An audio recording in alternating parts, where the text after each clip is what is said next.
All right, so it's early May '65. I'm going to start off things here in Virginia. Not expecting any huge moves. What I'm going to do is I'm going to move Sedgwick's Corps just to the northeast into Hanover, which is now vacated with no trenches. Um, Kind of risky. It's always risky when you, um, you're at this point of the game with large forces just all over the place. It is clear there, so they're going to be able to get there in 6 days. Otherwise, not any huge movement. Down in Wilmington, they did not try to cross the river, so in theory, we should be able to block their forces. It's not always guaranteed. We do have additional forces on the way, a couple divisions from Texas, and then this division here. Foster will hold this turn, but he, let's think about this. His supply is at 392, so he can hold for 2 more turns. These guys have 252 in supply, so they would be able to supply them for another turn. Yeah, so Foster's okay. He can hold for another turn there without any supply issues. Charleston's blockaded. We've taken Fort Pulaski. Once we get our trenches up a little more, Savannah will be under blockade. My opponent did comment on the blockade percentage, which is interesting because it's at 95%. But he's not having any supply issues because he's invested so heavily in industry. So there we have it. So blockade is, I don't even know if you can get it to 100%. Maybe it's possible. Over in our Alabama, Georgia campaign, we're going to try to move one more region over here. Having a little bit of trouble keeping this area supplied. I screwed up by sending the wrong supply wagons down here that cannot produce a depot. Although, let's think about this. Can we build a depot? Build depot. No. No option. Yeah.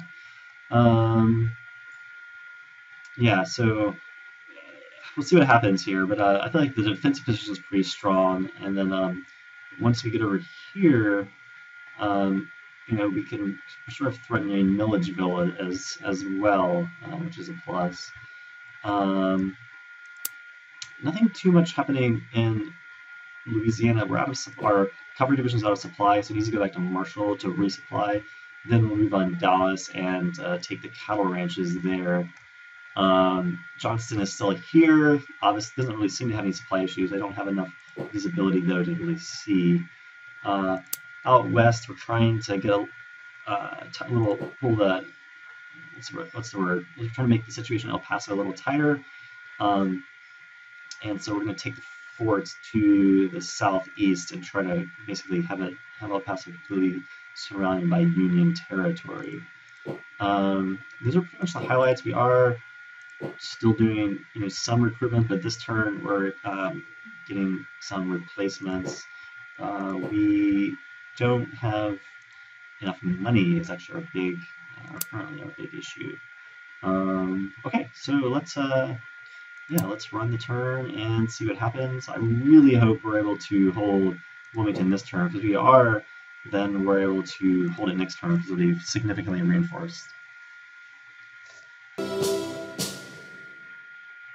Yeah, okay, so kind of some interesting things happen. We have lost the battle in Wilmington, and also probably even a bigger problem, our force up here, or the ironclads have come up. So he gets supply. Yeah, somehow Foster was able to get some supply in there, which is interesting. Yeah, so a couple interesting things happened. Let's take a look at the battles, because it's kind of like the core. So the first one is Farragut was defeated here with Franklin. And then here's the battle that we lost in Wilmington. Smith did take some casualties, but we have started to retreat. Now, a couple interesting things here. One is that our force is still in the region, which is good. And the second is that the military control of the Confederates is only 91%. So I think what we can probably do is basically restructure all of these forces into like a new force, and yeah, basically hold them here, because look, their entrenchments are still at level 5, so kind of like the quirk in the game. Like, so we still have our entrenchments at level 5, and then we can now reinforce. So we still control the town, but they control most of the countryside. So I think it's not a complete disaster. I'm not sure how Smith got there. I mean, he may have gone around. And then Farragut was defeated again. This time no ships were lost, though. But their cohesion is down quite a bit now. Not completely.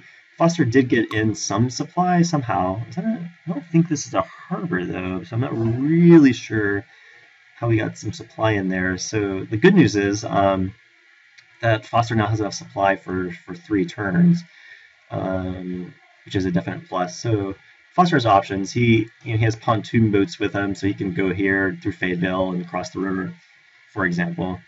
What we'll basically do in Wilmington, I kind of give you a feel for it. We can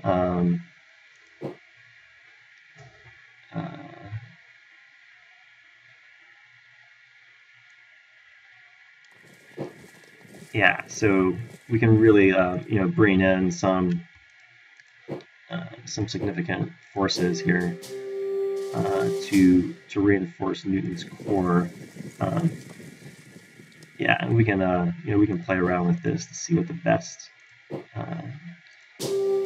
the potential best makeup is. But I think it'll probably be all right. I think we'll be able to hold.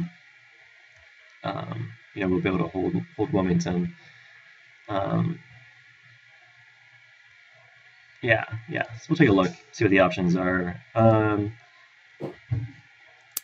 Down, far to the south in Georgia, you can see here's how it looks now. We have Lee kind of holding the center here, and then Polk, Johnson, Beauregard to just to the west. And we're facing them against them across the river.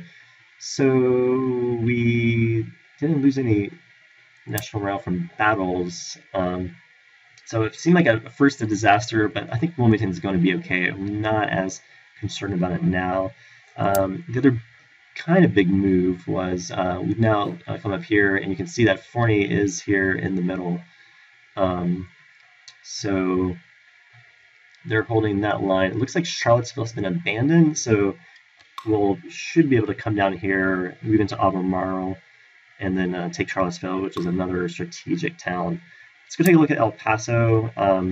We did take the fort here. Here's, of course, is Van Dorn's force, and our other division is actually coming down as well. Our other force in Texas that's kind of moving up, they were pretty much wiped out. Well, not wiped out, but very, very, very tired. So they've now moved up and taken the fort, so they'll be able to resupply again and continue going north. They're actually getting pretty close now, so it seems like a ways away, but they can move pretty fast in Texas because of the ground. That's about it.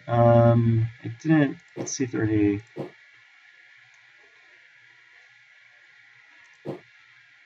Yeah. Okay, let's take a look and see how things are looking on the objective screen now. We're still at 75, they're 17, so no big changes there. Let's see. Oh, we still weren't able to get those Pulaski batteries, but you can see that Fort Pulaski is actually now blockaded. So that doesn't do anything, though. I mean, the blockade percentage is still 90. It's still 95%. Yep. Okay. I'll see you next time.